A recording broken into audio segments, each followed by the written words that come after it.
separados, então, particularmente no internato, quarto ano em diante, a gente começa a dividir muitas turmas. Para algumas turmas é possível abordar, outras não de uma maneira tão estruturada como essa aqui. E eu estava comentando que eu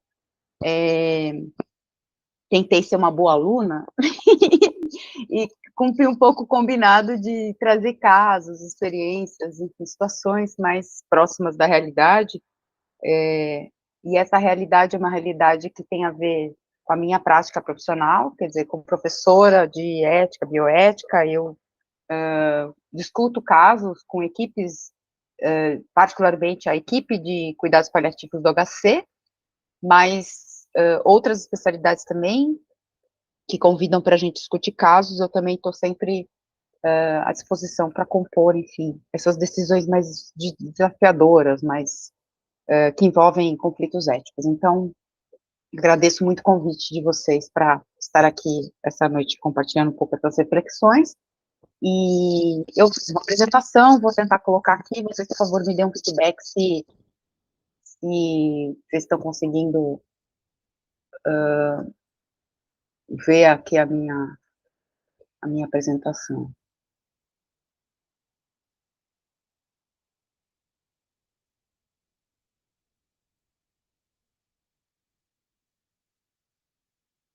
Entrou? Entrou, a gente está conseguindo ver. Beleza, então, título da minha apresentação é Cuidados Paliativos na Psiquiatria, Desafios para a Decisão Compartilhada.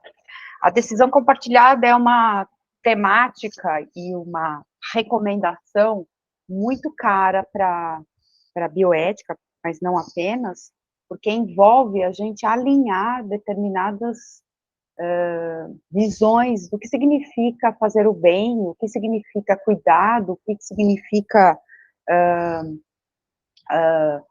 alinhamento de várias visões que nem sempre elas são convergentes, a princípio.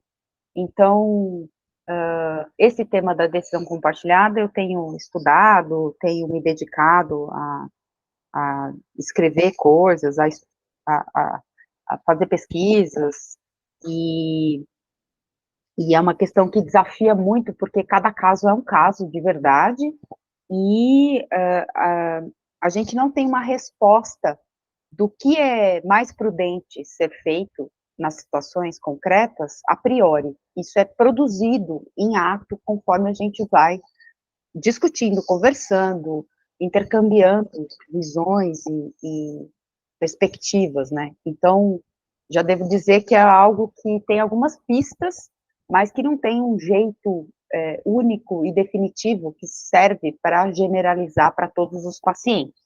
Essa decisão que deve ser em busca de ser compartilhada é algo que envolve uma certa postura ética e um desejo das pessoas envolvidas com o cuidado de tentarem alinhar as diferentes perspectivas do que seria o melhor a ser feito naquela situação concreta, tá?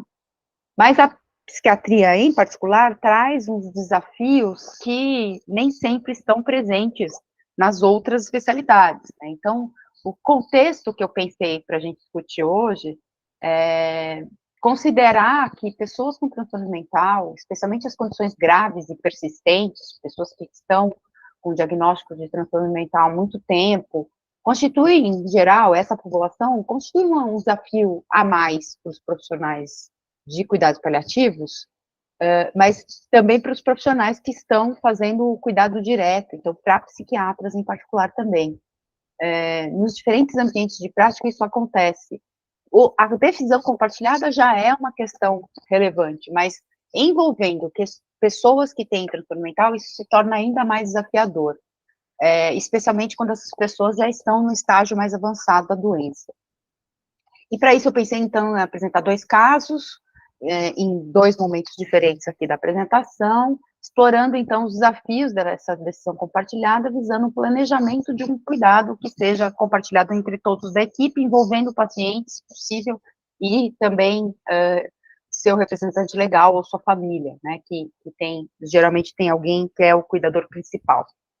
Então, para poder ter uma linha de base, eu queria falar um pouco do que a gente está chamando de cuidados paliativos, né? Então, Para começar, vou trazer o caso e depois a gente vai falar sobre os cuidados paliativos particularmente. Então, o primeiro caso é um caso que foi curioso até, porque pesquisando para fazer essa aula, eu fui tentando buscar na literatura embasamento teórico para apresentar um caso que eu tenha algum tipo de experiência, que eu já tenha discutido em algum momento, mas que também tem a fundamentação teórica. E aí eu achei um estudo canadense de 2019, que eu fiquei bastante satisfeita, assim, porque eles não falaram especificamente da decisão compartilhada nesse artigo, mas eles apresentam um caso também e vão falando das barreiras de acesso dos pacientes com transtorno mental no Canadá para acesso de cuidados paliativos. Barreiras de acesso para cuidados paliativos de pessoas com transtorno mental. E eu achei que faz muito sentido, se lá tem problemas, aqui também tem, eu acho que essa é uma dimensão que afeta muitos contextos, né? Então, o caso 1 é de uma mulher de 49 anos, com câncer de mama metastático, que apresentou-se ao ambulatório de cuidados paliativos após ser encaminhada por seu médico oncologista para uma discussão sobre metas e planejamento antecipado de cuidados. Inicialmente, ela foi diagnosticada com câncer de mama, no lado direito, e tratada com mastectomia e dissecação de linfonodos auxiliares. Um ano depois dessa cirurgia, ela desenvolveu uma doença metastática recorrente no linfonodo axilar e nódulos pulmonares. Então, ela tinha metástase já em 2 pontos, quando foi feito esse segundo diagnóstico.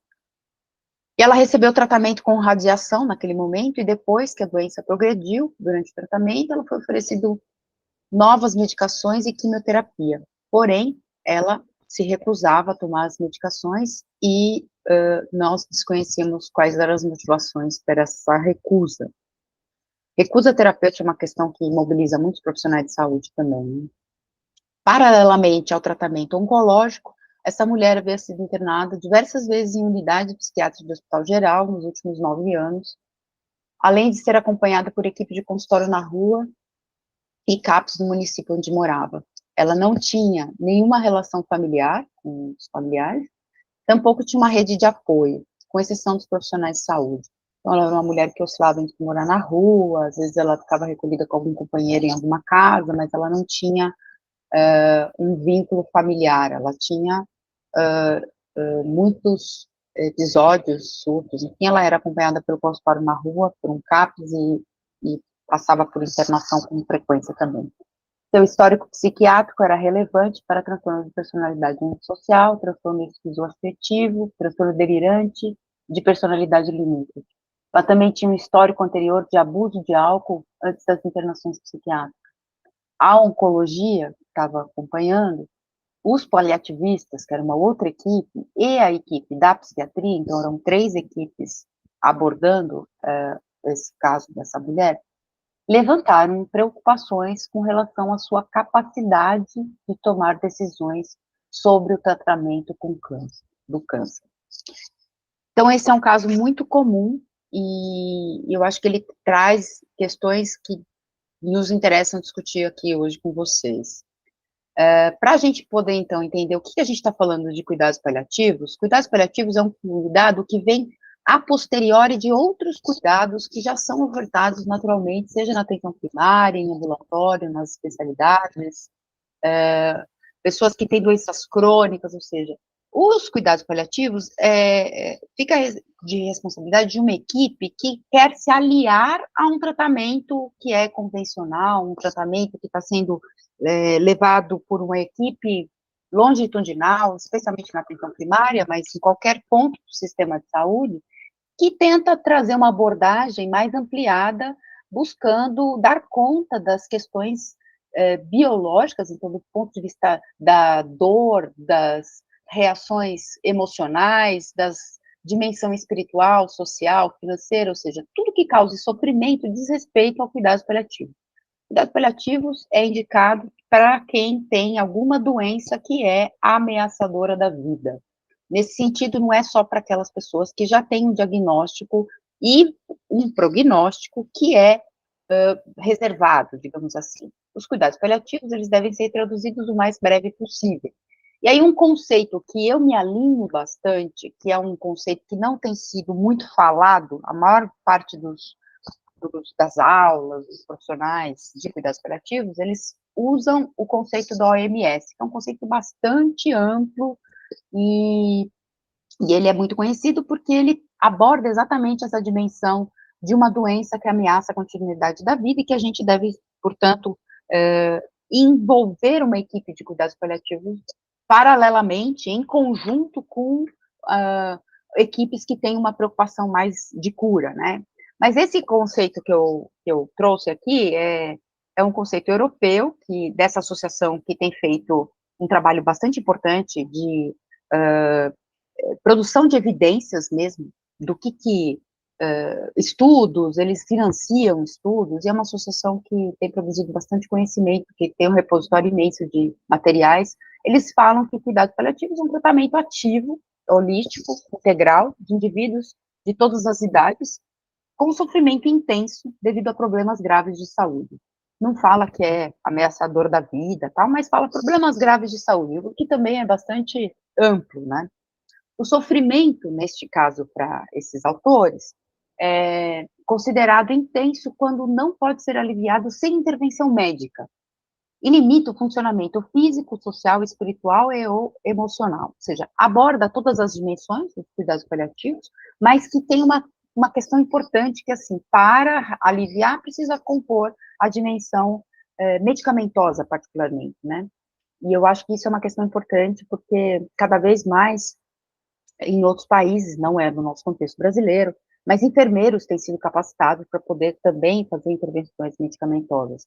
Não é o nosso caso. Mas falando em enfermeira, a Cicely Saunders é uma figura incrível, foi ela que cunhou esse termo, cuidados paliativos. Ela era assistente social, enfermeira e médica, e ela, que ao cuidar de pessoas que estavam gravemente enfermas, ela que acabou trazendo para o âmbito hospitalar e depois organizando de uma forma que não necessariamente dentro do hospital, foi ela que também pensou nessa filosofia hospice, que é um ambiente mais cuidadoso, mais acolhedor para as pessoas que estão gravemente enfermas. O hospice foi pensado exatamente para ser um lugar mais acolhedor para as pessoas poderem morrer tranquilamente. Então, ela que trouxe uma contribuição muito fundamental dessa dimensão do sofrimento para ser abordado de dimensões complementares, então, dimensão física, emocional, espiritual e social. Então, a Cicely Saunders, que cunhou essa ideia de que o sofrimento somente é intolerável quando ninguém cuida. Então, a gente dá um passo numa direção que deixa de fazer sentido aquela frase que, agora a pessoa está morrendo, então não temos nada para fazer, para uma outra do que, poxa, a pessoa está num processo de morte, ela já está mais próxima de entrar no processo ativo de morte, mas é aí que a gente tem muita coisa para fazer, né? Então, a ideia de aliviar o sofrimento, buscar reparar as culpas, eu acho que a gente deve muito à doutora Cicely Saunders, e a ideia de que o foco do cuidado é para que, enquanto houver vida, enquanto houver algum tipo de manifestação vital, a gente precisa dar condições para que a pessoa viva plenamente, com dignidade, até o fim, e eu diria até depois do fim, quando a gente vai cuidar do luto da família e dos que ficaram, né, dos amigos, enfim. A gente tem um cálculo básico, que é meio divulgado, assim, que para cada pessoa que morre, tem pelo menos 20 pessoas afetadas diretamente por aquela morte imediata, quer dizer, 20 pessoas, no mínimo, vão sofrer as consequências de um luto porque perderam alguém próximo, ou amigo, ou parente, ou ente querido, né? Então, eu diria também que o cuidado se estende para depois da morte também, nesse sentido de que é preciso cuidar do luto. E acho que só para ficar claro, esse conceito de cuidados paliativos, ele pode ser dividido em três termos, três outros conceitos, para a gente saber exatamente quantificar qual é o momento que o paciente se encontra. Isso, para nós, pensando em pacientes com transtorno mental, é muito importante, porque a gente pode minimamente planejar um cuidado e tomar decisões compartilhadas, pensando um pouco nesse aspecto de que ponto que esse paciente está no âmbito do desenvolvimento daquela doença que pode levá-lo à morte, né? Então, os cuidados paliativos são bem amplos e eles podem ser instituídos a partir do momento que a gente percebe que tem uma doença, de fato, que ameaça a vida. Os cuidados de fim de vida são aqueles cuidados quando a gente percebe que a pessoa está ficando mais próxima dos 6 últimos meses de vida, e tem os cuidados terminais, que são aqueles cuidados que são para gerar alívio dos sintomas que estão mais relacionados aos últimos momentos de vida. Inclusive, todos os manuais de cuidados paliativos, em geral, eles contêm um capítulo específico que é a respeito das 48 últimas horas de vida. Então, existe uma exacerbação dos sintomas físicos, emocionais, espirituais, e que demandam cuidados mais intensos, inclusive. Então, quando a gente pensava que a pessoa está morrendo, então, aí que a gente não tem nada para fazer, é exatamente o oposto. A gente tem muito o que fazer para poder aliviar os sintomas físicos que são decorrentes desse processo. E tem muita medicação, protocolo, tá? Muitas evidências já científicas que nos amparam para a gente poder instituir um cuidado de fato ampliado nesse momento, em todos esses momentos, nos momentos iniciais do diagnóstico, nos momentos do desenvolvimento do tratamento curativo em tese, paralelo aos cuidados paliativos. Então, a gente pode ter uma intenção de fazer quimioterapia, de fazer cirurgia, radioterapia, ou hemodiálise, ou seja lá o que for, qual a terapêutica, que tenha uma intenção, de fato, de remissão daqueles sintomas, remissão daquela doença de base, e ainda assim a gente, ao abordar os cuidados paliativos de modo complementar a esses cuidados curativos, a gente pode ter uma melhora na qualidade de vida, que é exatamente esse o nosso objetivo final do cuidado. Então, assim, eu acho que os cuidados paliativos, eles, de fato, nos convidam a pensar uma mudança de enfoque da doença da pessoa para uma pessoa integral no seu contexto de vida, buscando ampliar e melhorar cada vez mais a sua qualidade de vida, apesar do processo de adoecimento. Então, assegurar essa qualidade de vida e aliviar os sintomas e sofrimentos que advêm daquela condição de estar adoecida, é o nosso papel enquanto paliativistas, enquanto profissionais de saúde como um todo, eu diria, porque eu acho que esse é um tipo de cuidado que deveria ser ofertado para todos os pacientes que estão em condições vulneráveis de perda de funcionalidade, de qualidade de vida, né? Então, nossa função não é nem antecipar, nem adiar a morte, a gente vai cuidar de forma proporcional, buscando aliviar o máximo possível os sintomas da pessoa, e para isso a gente não trabalha sozinho, a gente tem que contar com uma equipe muito treinada e parceira, e para formar essa equipe, na verdade, eu acho que o mais importante não é só nominar o tipo de profissão ou de profissionais, né, compõe uma equipe. Eu acho que é importante a gente distinguir o que seria uma equipe multiprofissional, que, em geral, nos desenhos, assim, é como, imaginem que uma equipe multi é uma equipe que caminha lado a lado, né? Então, tem o fisioterapeuta, o médico, o enfermeiro, o nutricionista, às vezes tem psicólogo, às vezes tem assistente social, né? E eles andam lado a lado. Mas, uma equipe interprofissional é quando esses profissionais, eles interagem entre si, trabalham juntos. E tem um conceito ainda que é mais subversivo, que eu acho mais ideal e difícil de ser realizado, que é a transdisciplinaridade, que é quando a gente não apenas trabalha de modo interprofissional, cada um aprendendo com o outro, mas que a gente pode, de fato, até inclusive substituir o outro profissional, porque a gente aprendeu tanto como funciona, embora a gente tenha o ato médico, que é mais difícil de fato substituir, porque quem prescreve é só médico nesse país, mas a gente, nessa perspectiva trans, a gente cria um grau de confiança entre a equipe, e acho que na interprofissional a gente faz isso também, que a gente, de fato, pode contar uns com os outros de tal forma que existe um processo de aprendizagem comum entre os membros da equipe, E isso é dado a partir das trocas que existem dessa equipe. Então, por que eu estou falando tudo isso, gente? Porque falar que tem equipe não significa que a equipe funcione como equipe. Porque para funcionar como equipe, é preciso ativar esse modo de estar junto com outros profissionais, aprendendo com eles, podendo trocar ideias, alinhar planos de cuidado, objetivos terapêuticos, ou seja, precisa conversar muito, precisa ter muita confiança.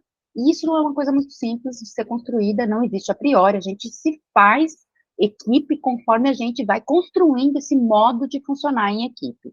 Então, os cuidados paliativos, para funcionar bem, precisa ativar esse modo equipe de funcionar, assim como qualquer outra equipe dentro do hospital, mas acho que para cuidados paliativos isso é muito fundamental, porque a gente vai estar lidando com decisões que dizem respeito à não introdução de medidas, ou a retirada, suspensão de medidas invasivas, e isso mobiliza efetivamente muitos de nós, né, quando a gente está fazendo isso na vida real, né.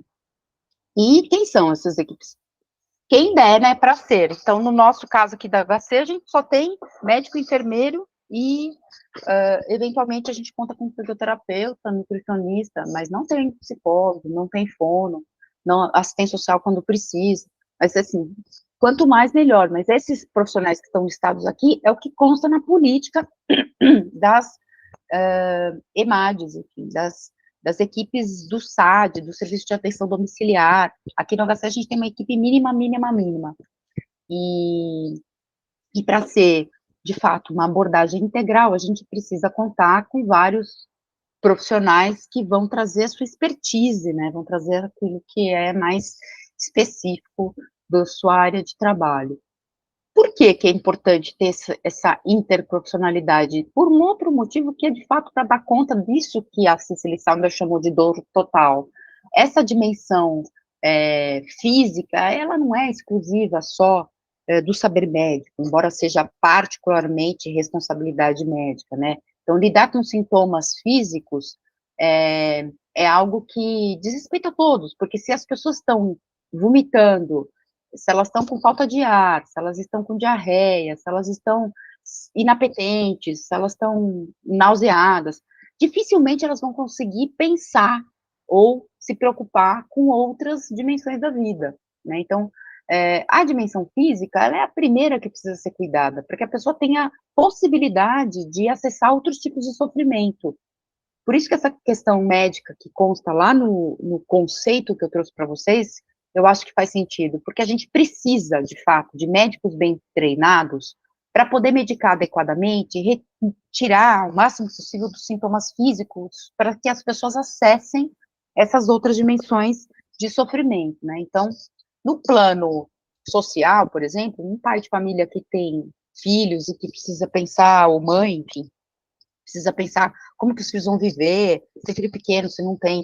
Essa dimensão social, ela é muito ampla e diz respeito, assim, a questões muito concretas, onde as pessoas vão morar, quem que vai sustentar, quem vai cuidar, enfim. E às vezes as pessoas desconhecem que têm direitos, né, no ponto de vista social mesmo, de acessar determinados benefícios do governo. Então, a assistência social faz um papel fundamental de tentar facilitar a vida dos pacientes, dos familiares em geral, né, que vão atrás desses direitos, ou dos próprios pacientes, e buscar algum tipo de amparo. O plano emocional, a mesma coisa, quer dizer, a dimensão da dor emocional é uma dimensão muito oscilante, existe muita ambivalência, então, a partir de um diagnóstico de uma doença grave, as pessoas mergulham num mundo absolutamente novo, né, então, tudo que estava planejado, imaginado, sonhado, do ponto de vista imaginativo, né, de um futuro sonhado, ele não vai se realizar, ou pode não se realizar. Então, existe uma frustração muito grande que gera muita raiva nas pessoas, então vive num turbilhão de emoções que eu acho que o passado de uma vida que era conhecida, a gente perde, né? Então, um diagnóstico retira essa possibilidade de realização de algo que estava, inclusive, no plano imediato ou em futuro não muito distante, né? Então, existe muita oscilação de humor, emoções que são ambivalentes, muitos desenvolvem ansiedade, outros depressão, às vezes as duas dimensões, enfim, a perda da aparência física é algo que causa bastante sofrimento, porque as pessoas, em geral, se isolam, dificuldade de conversar sobre isso, então um profissional treinado também ajuda muito para poder acessar isso, e a pessoa imaginar um outro modo de vida, né, apesar da doença, ou com a doença, e faz muita diferença se tiver alguém que possa fazer uma escuta qualificada desse tipo de sofrimento. E a questão espiritual, acho que vai muito a ver com os valores das pessoas, se elas têm fé, se elas têm alguma conexão com o sagrado, e como facilitar essa, esse contato com sacerdotes ou com líderes espirituais que possam trazer algum alívio nesse plano também, porque, em geral, vem muito questionamento, né, de por que comigo, o que eu fiz para desagradar a Deus, enfim, depende muito da fé da pessoa, mas é importante a gente poder também abordar isso, e muito interessante que eu fiz uma pesquisa o ano passado com um residente de saúde da família, a gente fez uma avaliação dos instrumentos de abordagem da espiritualidade na atenção primária. Tem vários que já estão traduzidos para o português, alguns outros não, e a gente fez uma comparação entre eles, e a gente chegou a uma conclusão que tem um dos instrumentos lá que é mais adequado para a atenção primária no contexto brasileiro. Então, para vocês verem que essa dimensão espiritual nos cuidados paliativos, inclusive, elas podem ser abordadas muito antes com pessoas que estão com doenças crônicas, vivendo uma experiência de adoecimento progressivo, de perda de funcionalidade paulatina, né, e isso pode ser antecipado, a gente não precisa deixar a pessoa ficar internada já com uma doença aguda, ou com uma exacerbação dessa doença crônica para poder acessar essa dimensão espiritual. Então, é bem importante a gente ter essa perspectiva de que, assim, mesmo que falte profissionais na equipe, a gente pode abordar essas dimensões com instrumentos e com escalas, enfim, abrir uma conversa para tentar acionar outras dimensões além da física, no caso de médicos. E por que isso, né? Quer dizer, porque a gente, de fato, quando a gente faz um diagnóstico de uma doença, acho que a dimensão do prognóstico é o que vai determinar um pouco se a pessoa está naquele plano dos cuidados paliativos, cuidados de fim de vida, ou em que ponto que ela está. E a gente precisa contar com uma série de recursos para poder reduzir as nossas incertezas em relação a esse momento do desenvolvimento da doença que a pessoa está. Então, aqui no HC a gente costuma usar pelo menos duas escalas, que é a escala de PPS, de funcionalidade, e tem uma outra escala que a gente usa também, que é a SPICT, que vocês vão, quem tiver aqui, que tiver no quarto ano, vai ver com mais calma. Enfim, então, o prognóstico, ele não depende de escalas, tá? Porque o prognóstico, ele pode fazer de várias formas, e esse diagnóstico precisa ser combinado, várias estratégias para a gente poder estimar um determinado prognóstico. E para fazer essa estimativa, um dos recursos, uma das estratégias é contar com as escalas. Mas o prognóstico é muito mais ampliado e a gente precisa ver a história clínica, o exame físico, o momento que a pessoa está, se ela está com alguma doença aguda que está limitando a qualidade de vida, enfim. Por quê? Porque sem um prognóstico a gente não consegue definir um plano de cuidados. E para fazer esse desenho do plano de cuidados é que a gente precisa tomar as decisões de forma compartilhada. Por isso, este tema, né? Então, pensando lá no caso que eu me referi, a dúvida da equipe era, será que essa pessoa, essa mulher que está com câncer, mas que tem uma série de questões de transtornos mentais, de diagnósticos, enfim, será que ela tem condições de tomar essa decisão? Será que ela tem condições de alguma maneira, compreender o que a gente está falando? Então, considerando o caso 1, que era acompanhado, então, por diversas equipes, incluindo essa nova equipe agora que se somou ao cuidado de cuidados paliativos, como avaliar essa capacidade de tomada de decisão de pacientes com transtornos mentais? Será que a gente tem alguma estratégia? E aí, assim, eu acho que tem uma estratégia que é essa, que é chamada de standard, que ela é meio geral, assim, ela serve para vários contextos, né, e também no caso de pessoas com transtornos mentais, mas que impõe um certo cuidado, uma certa delicadeza. Então, é um acrônimo para avaliar essa capacidade, começa com S de situation, quer dizer, será que a pessoa, ela tem capacidade de compreender a situação? Se a gente for lá nesse estudo, por exemplo, a gente vai ver cada um desses itens se desdobram em várias perguntas, mas eu acho que ele dá um bom guia para a gente poder pensar como que a gente pode começar essa conversa. Então, explicar a situação e a gente tem que ter um feedback se a pessoa entendeu. Será que ela compreende o propósito do tratamento? De alguma maneira, está claro que uma indicação de terapêutica, por exemplo, quimioterapia, é compreendida? Será que existem alternativas além da quimioterapia? Será que existe uma outra alternativa à radioterapia ou terapia medicamentosa via oral sem ser por químio? A gente precisa se certificar que as pessoas estão entendendo o que a gente está falando, né? Compreende as opções de não tratar, quer dizer, não fazer nada, quais são as consequências disso? A gente, de alguma maneira, se certifica que ela pode manter uma certa decisão de acordo com o tempo, quer dizer, a gente coloca as opções, inclusive a de não tratar, e se certifica que ela, de fato, compreendeu, mas ela sustenta uma decisão ao longo do tempo, ou ela não sustenta? Essa pessoa precisa sustentar essa decisão. Está de acordo com as consequências da decisão, que de fato a gente precisa fazer com que as pessoas compreendam o que vai acontecer se elas forem por um caminho ou por outro. Então, lembram, diagnóstico, prognóstico, plano terapêutico, plano de cuidados. Esse plano de cuidados, ele é como se fosse um mapa que tem rotas. Pode ser 2 rotas, 3 rotas, mas nunca é uma só.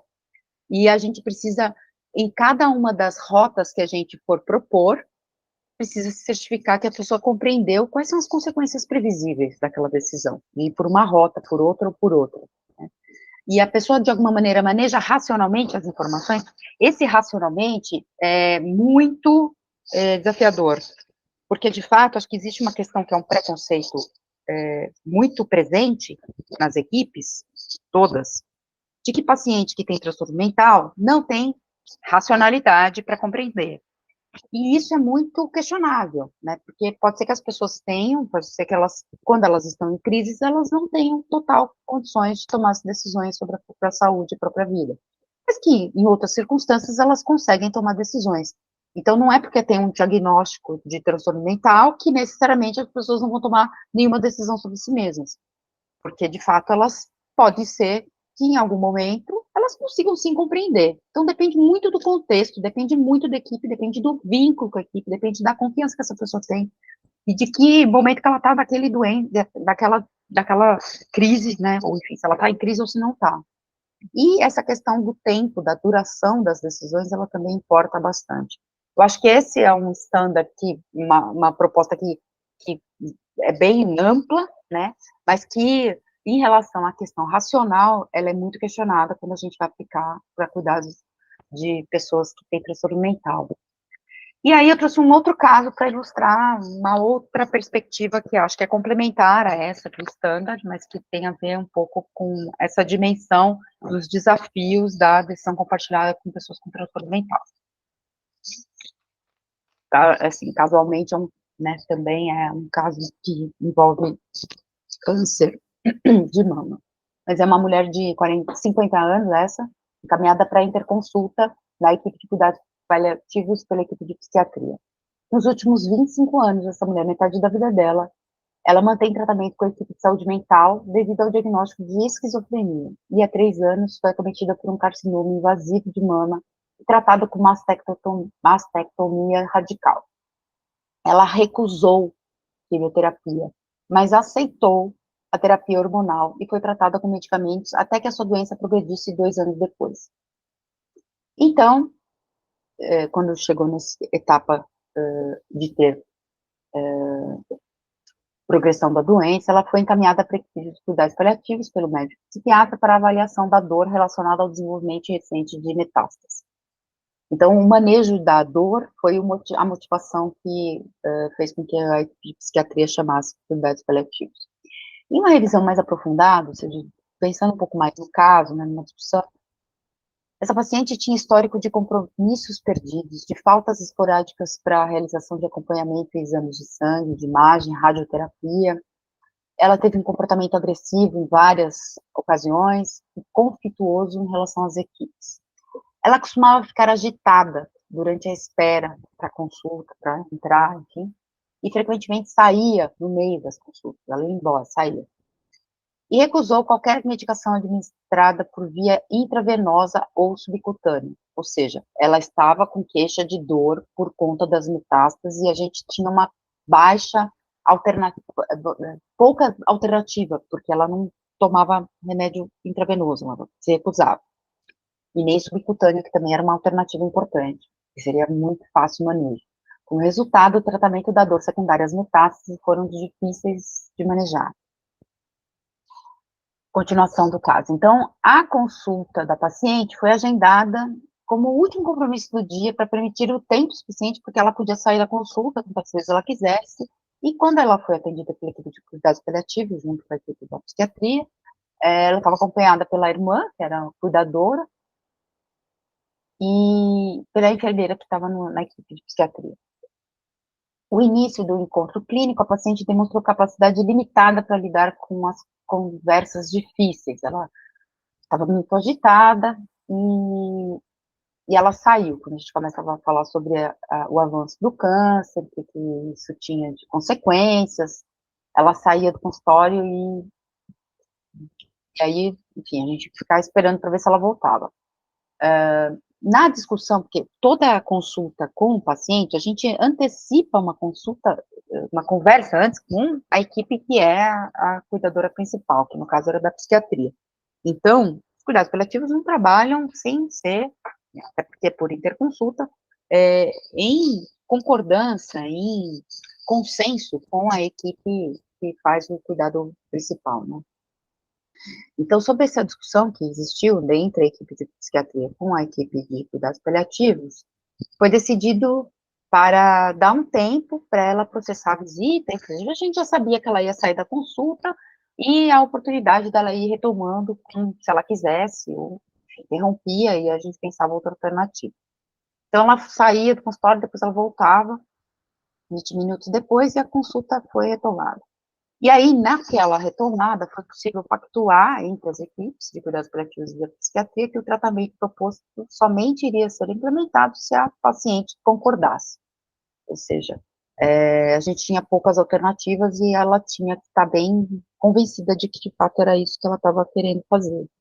A irmã ajudou bastante também. Na discussão de seus sintomas e os objetivos do cuidado, que era, naquela ocasião, para diminuir as dores que ela estava sentindo, a paciente demonstrou compreender de forma adequada o avanço da doença, então ela entendeu que ela estava já num processo mais avançado do câncer, e ela manifestou, então, esperança de que sua dor fosse melhor controlada, que ela fosse melhorar da dor. Ela concordou em reencaminhar para a radioterapia oncológica e com as recomendações de um novo esquema de analgésicos, que era medicamento via oral, que era o que ela procurou tomar. Então, foi pactuado com a equipe de psiquiatria, com a paciente, com a cuidadora principal, que era a irmã, e foi enfatizado que seria concedido um tempo para que as consultas acontecessem de forma que ela, de fato, suportasse, e que ela poderia estar acompanhada pela irmã, claro, como a gente costuma fazer, além de algum outro profissional da psiquiatria, porque era a equipe que ela tinha algum vínculo.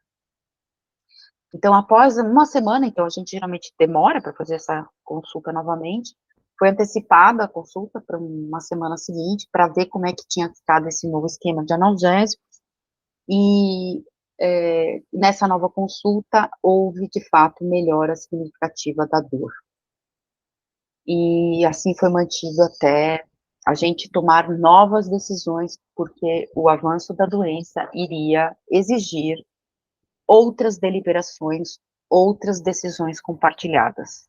E essa é uma primeira lição aprendida dos dois casos, quer dizer, as decisões compartilhadas, elas são paulatinas, elas são, dependendo do momento, que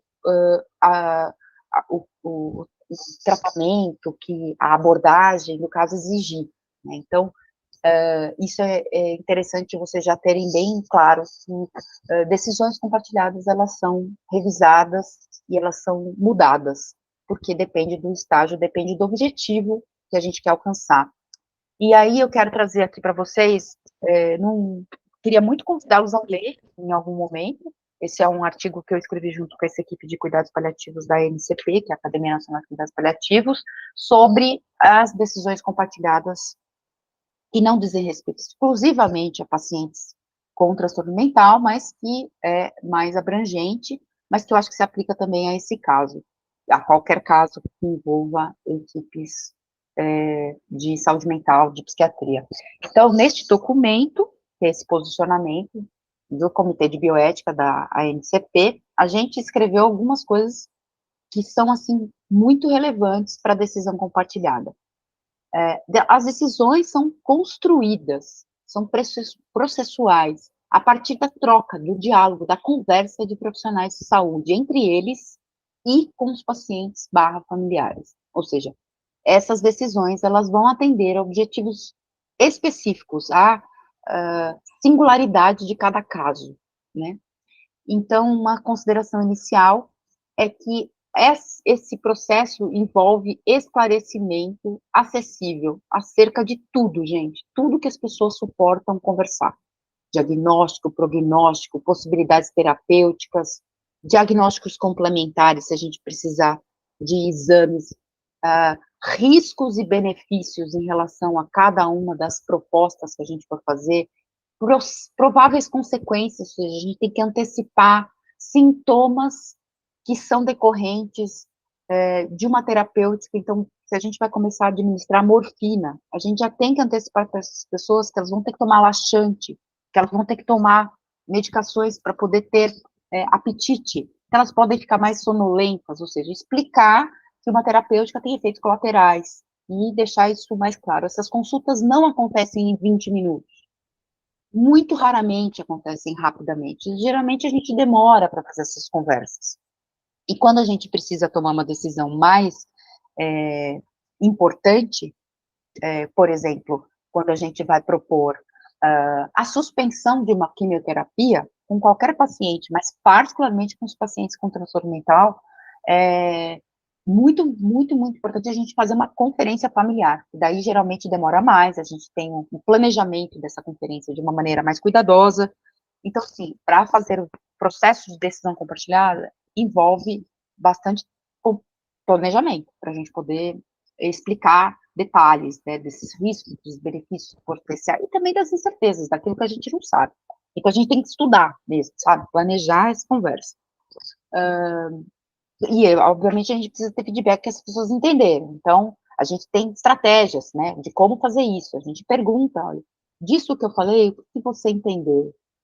Você poderia repetir com as suas palavras como você entendeu o que eu te expliquei até agora? E aí a gente certifica se as pessoas de fato compreenderam as informações que a gente tentou comunicar. Essa questão da escuta empática é algo fundamental, né, mas a ideia de que, conforme as pessoas vão conversando, elas vão falando também sobre os medos, sobre aquilo que elas temem mesmo, né, aquilo que elas não estão conseguindo acessar, e a gente pode dar um tempo e tentar acessar esse sofrimento, né, e ver o que para ela é mais importante. Então, a gente tem que perguntar ativamente mesmo, de tudo que você pensa de qualidade de vida, o que é mais importante para você? Ah, eu quero comer por boca, então eu quero comer por boca, e se comer por boca é algo que realmente importa, como que a gente pode ajudar?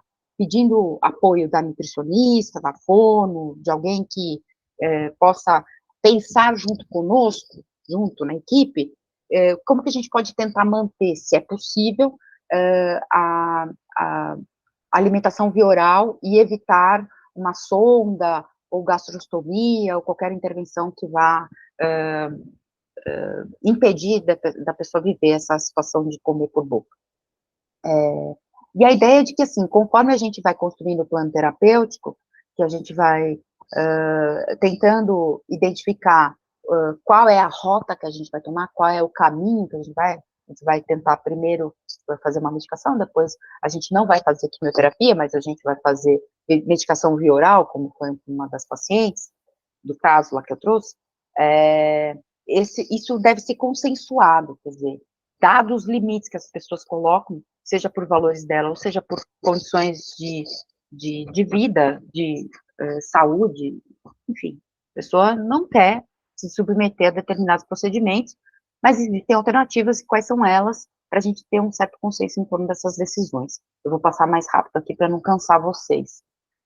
Depois vocês leem lá. Então, outro quesito importante em relação à decisão compartilhada é a gente evitar ser paternalista, como costuma muito frequentemente sermos quando a gente está lidando com pessoas com transtorno mental, que é já a priori supor que as pessoas não têm condições de compreender o que a gente vai dizer, né? Então, isso precisa ser certificado. A gente pode usar, inclusive, de escalas para a gente medir a capacidade de tomar de decisão. Tem escala para isso.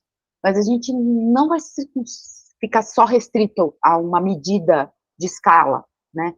Mas conversando mesmo com a pessoa, tentando inferir, né? E é algo que é uma postura ativa, né? E saber que a gente vai fazer, no caso da proposta terapêutica de mudança de esquema de analgesia, foi o caso da paciente 2, que a gente teve que combinar uma série de medicações que não fossem gerar crises, né, para ela, mas que evitasse também ela sentir as dores que ela estava sentindo, que de fato trouxesse os benefícios da analgesia, a gente vai ter um período de teste, né? Então, por que a nova consulta foi marcada para a semana seguinte? Porque a gente precisava, de fato, certificar que aquilo estava, se ela aderiu, se houve efeito colateral, se o teste funcionou, se é uma boa estratégia, ou se a gente tem que mudar alguma coisa, se a gente tem que rever a medicação, ou seja, a gente vai mudando a partir dessas reavaliações e é importante a gente considerar que quando a gente está em teste terapêutico, a gente pode demorar muito tempo para ver o paciente de novo. Ou seja, a gente também precisa ficar claro, assim, ter uma certa humildade, eu diria, né, de saber que o contexto clínico, ele é variável e, portanto, a gente também, imaginando que fez um diagnóstico, um prognóstico, que isso pode mudar, né? Então, a cada etapa da evolução da doença, a gente também precisa rever os nossos objetivos. E o foco é sempre na necessidade dos pacientes. E essas necessidades precisam ser acessadas, perguntadas ativamente. Então, é importante a gente ter clareza de que, se a gente está falando cuidados paliativos de respeito à dimensão física, emocional, social, espiritual, a gente tem que, no mínimo, percorrer por essas 4 dimensões e tentar ver quais são essas necessidades não atendidas para a gente tentar fazer alguma oferta terapêutica que vá ao encontro dessas necessidades, né? Evitar intervenções fúteis.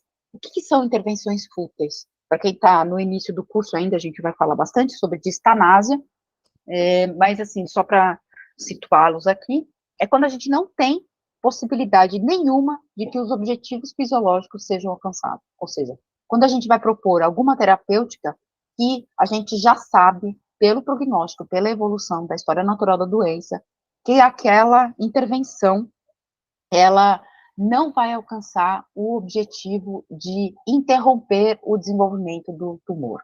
Então, é o mesmo que a gente propor uma cirurgia para uma pessoa que está com câncer de mama, mas que ela já está com várias metástases e que talvez a cirurgia naquele momento não faça mais sentido, porque a gente não vai conseguir remover, interromper o processo de desenvolvimento da doença de base.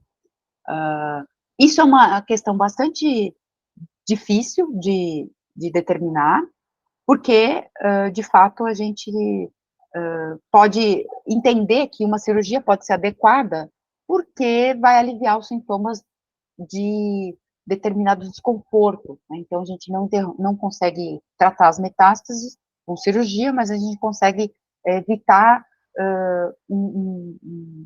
dor, por exemplo, que acho que é muito comum em câncer de mama. Mas aí a gente depende do estadiamento, depende de uma série de outras informações que a gente precisa ter. Então, o que a gente de fato precisa ver é, no caso a caso, o que seria útil naquela circunstância, quando a gente não vai conseguir alcançar. Então, isso precisa ser discutido em equipe, né? Mas o fato é que, eticamente, a gente não pode propor uma intervenção fútil quando ela não tem indicação, de fato, de alcançar o seu objetivo de alívio, de sofrimento, de manifestação de dor, enfim. A ideia de que a gente, de fato, precisa entender quais são os valores do paciente para poder oferecer o cuidado melhor de acordo com essa necessidade dele. Em relação à suspensão de medidas, a gente jamais toma essa decisão de forma unilateral, ou seja, nós, profissionais de saúde, decidimos e não comunicamos à família, isso nunca acontece, não deveria, pelo menos.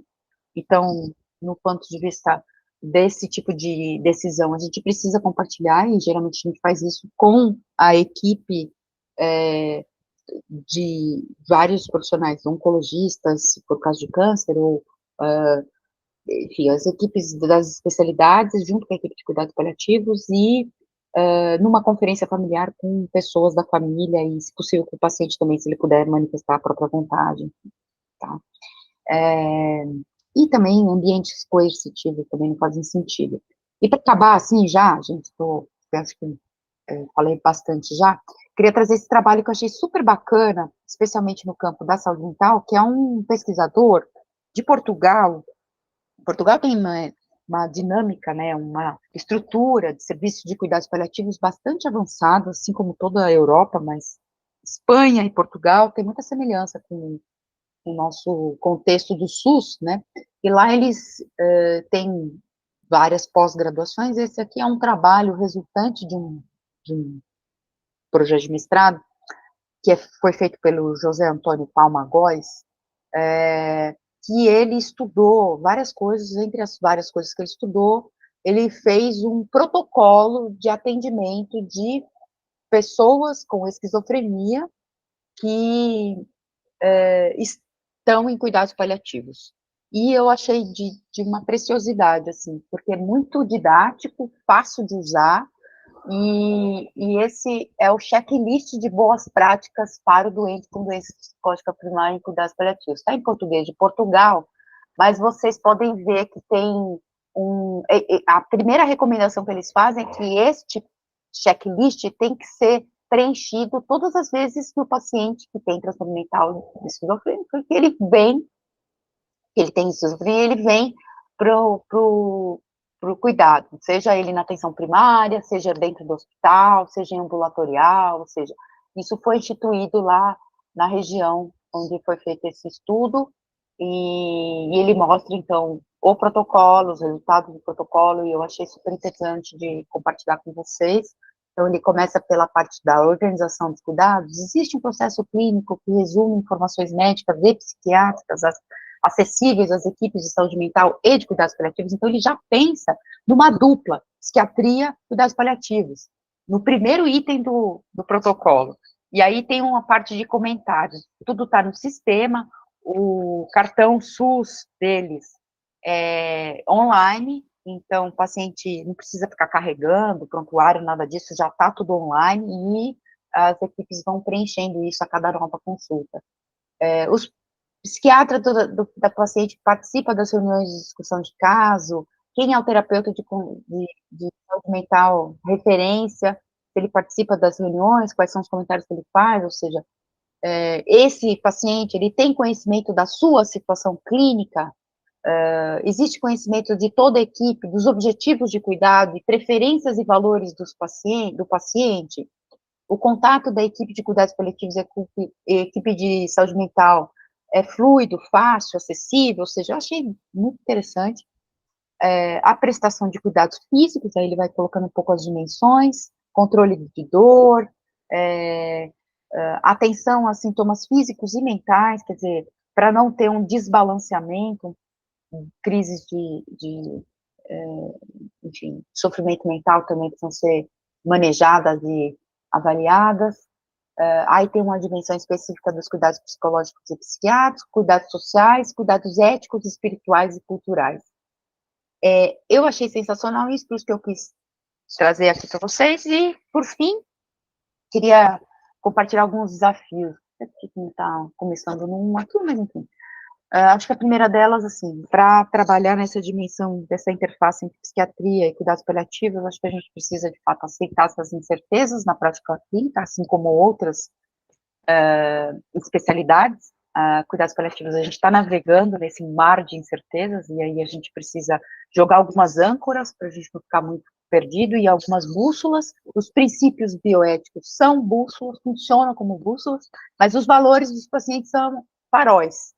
Então, são luzes que a gente precisa acessar e ligar e conhecer para poder iluminar para que rota que a gente vai. Sempre balancear riscos e benefícios, essa é a fundamentação mais básica da tomada de decisão ética. Desenvolver essa comunicação empática, acho que tem bastante estratégia já descrita, acho que isso a gente vai treinar bastante ao longo do curso. Promover exercício de autonomia, quer dizer, não tomar a priori os pacientes com transtorno mental como sendo incapazes de exercício de autonomia, acho que isso é um preconceito que, de fato, atrapalha. E essas decisões compartilhadas têm uma série de recomendações aí que eu falei para vocês. Fundamental, registrar tudo que foi tomado, decidido, compartilhado, consensuado no prontuário, de forma adequada, de tal forma que se você não estiver lá, outro profissional vai poder ler, entender quais foram as decisões tomadas, enfim. E as decisões, elas são sempre em equipe revisitadas para a gente poder, de fato, proporcionar um cuidado mais relacionado às necessidades dos pacientes. E é isso, eu queria dedicar essa discussão com vocês que me ouviram, porque eu falei que toda vez que eu vou falar de cuidados paliativos, assim, na alta teoria, fazer uma homenagem a ele, porque no fim da vida, meu avô, que morreu faz 1 ano e meio, ele não teve uma possibilidade de exercício da sua dignidade nos cuidados paliativos dentro de uma UTI, na cidade de Jaú. Então, para honrá-lo, eu disse que eu ia sempre lembrar que eu teria esse compromisso de formar e de estar junto com profissionais, tentando garantir a dignidade dos pacientes no final da vida. Então, muito obrigada, gente. É isso. Desculpa a demora e a aula longa. Opa, vou voltar aqui. Como é que tá parar a apresentação? Aí. Professora, primeiramente, muito obrigado pela aula, a senhora ter aceitado o convite. Ah, Pessoalmente, eu acho que esse tema, né, os cuidados paliativos, ele vem se tornando cada vez mais relevante. Eu acho muito importante que a gente tenha contato com ele, ainda que nos anos iniciais, né? E para o pessoal que está mais avançado, eu acho muito importante ter esse contato para intensificar o aprendizado, né?